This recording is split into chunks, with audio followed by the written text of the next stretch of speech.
Well, hey everybody, and welcome back to D-Ray's shop. Today I've got this little aluminum weld crappie boat in here. We're going to be doing a little maintenance on it. And the item we're going to talk about today is something that gets overlooked quite often, but it doesn't have anything to do with the boat.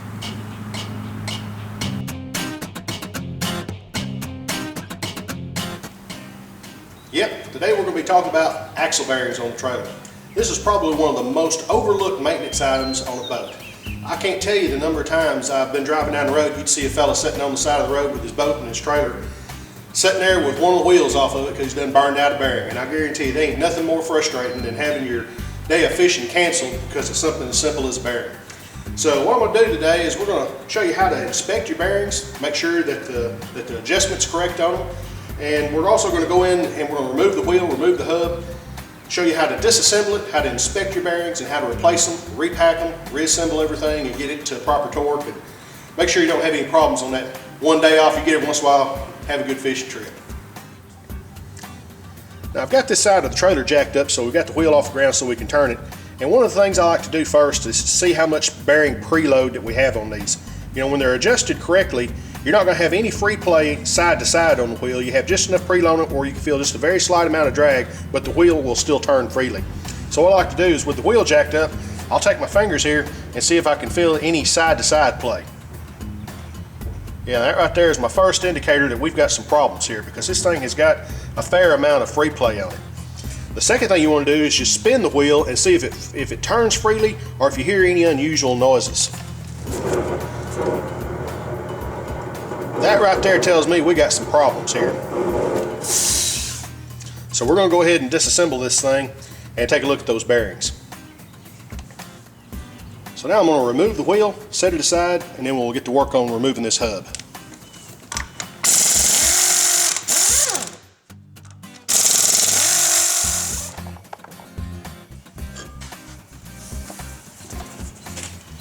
Alright, I'm going to move in here a little closer. We can get a little closer view of this hub.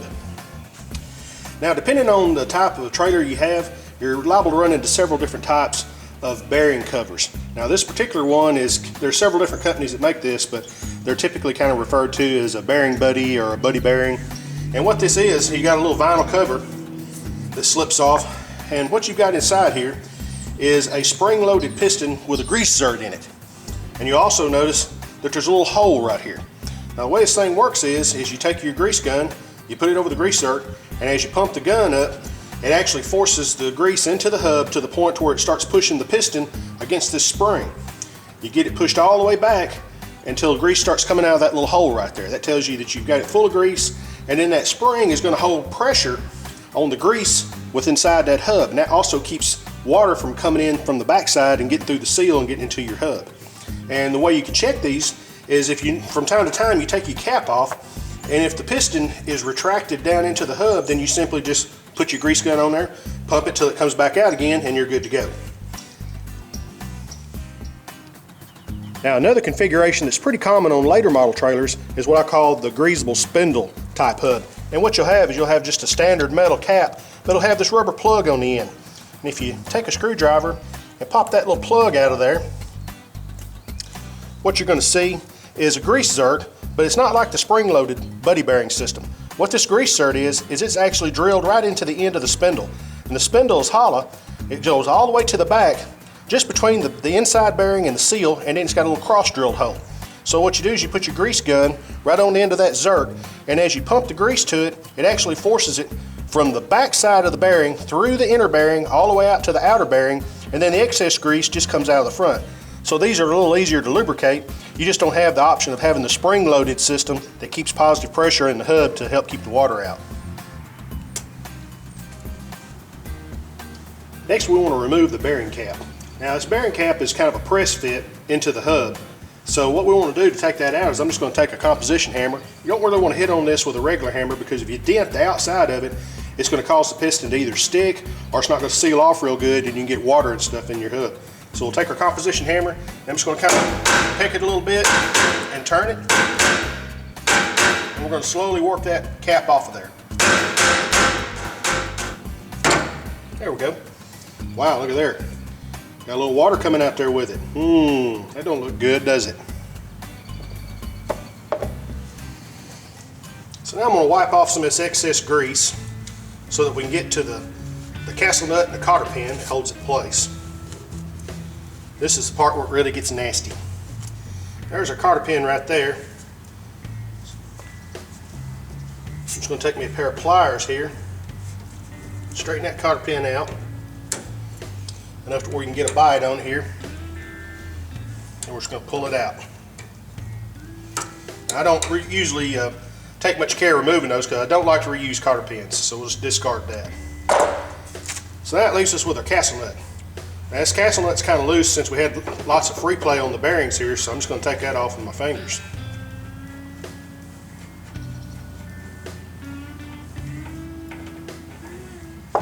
Now we should be able to just remove the entire hub, just like that. Wow, look at the water. Got water coming out of there. All right, let's go put this on the workbench and we'll disassemble it a little further. Now we're going to disassemble this hub. And what you're going to find is you're going to find your outer bearing. It's also going to have a flat washer on the outside of that. So we'll set those aside. Then you've got your outer race that's pressed into the hub. And we'll remove those in just a few minutes. So I'm going to flip this over so that we can remove the seal and the inner bearing. And as you can see here, this has got quite a bit of buildup of grease and stuff on it. Yeah, we'll clean all that up here in a little bit. Now to remove that seal, I'm just going to take a flat blade screwdriver and I'm going to place it between the seal and the inner bearing, and I'm just going to kind of give it a twist and just kind of work my way around and work that seal out until it comes loose. Now there again, I'm not going to be very careful with this seal because I don't plan on reusing it. We'll always discard those and replace them. Alright. There's our old seal. And that's going to leave us with our inner bearing. Then all we got to do is clean out all this old grease, and then we'll get to work on removing the races. For this next step, you want to be sure that you got you some safety glasses on, because what we're going to do is we're going to take a hammer and a drift punch, and we're going to remove these races from the inside out. So we're going to be taking a few licks. You can get right on the edge of that race. We're going to hit it with the hammer and just kind of move our drift punch from side to side until we work that race all the way out. What you got to be careful of is when you're hitting on that hardened bearing race with that punch, occasionally the race can chip, and so you might have a piece of that race fly out of there, so you want to be sure and protect your eyes.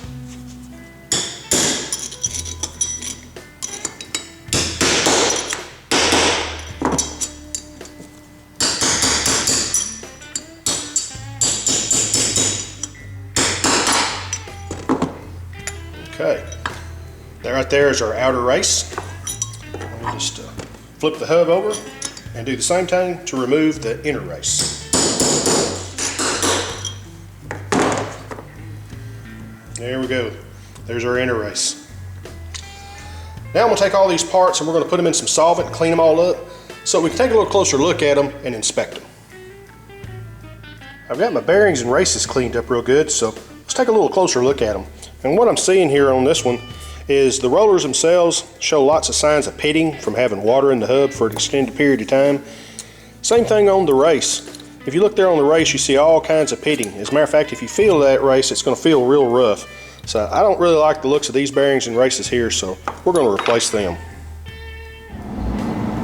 I'm headed into town to get my bearings and seals and everything I need to complete a repair on our boat trailer that we're working on.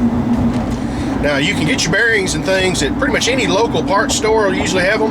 But now I'm going to go into town and go to our local boat shop here because I believe, if I remember correctly, the last time I was in there looking around, they got some pre-packaged bearing, race, and seal kits. Also, I just like to go down there and look at the new boats. This is Sunrise Marine here in Searcy. Man, if you're ever in the Searcy area and want to take a look at some nice G3 and Skeeter boats, man, you can come here and check this place out. It's pretty cool. What's going on, guys? What's up, buddy? Oh, I'm up here needing some bearings. Can you hook a brother up? Let's get it done. All right, come on. Let's do it. Here's these. There we go. Yeah. Yep, this looks like the beast. All right, cool.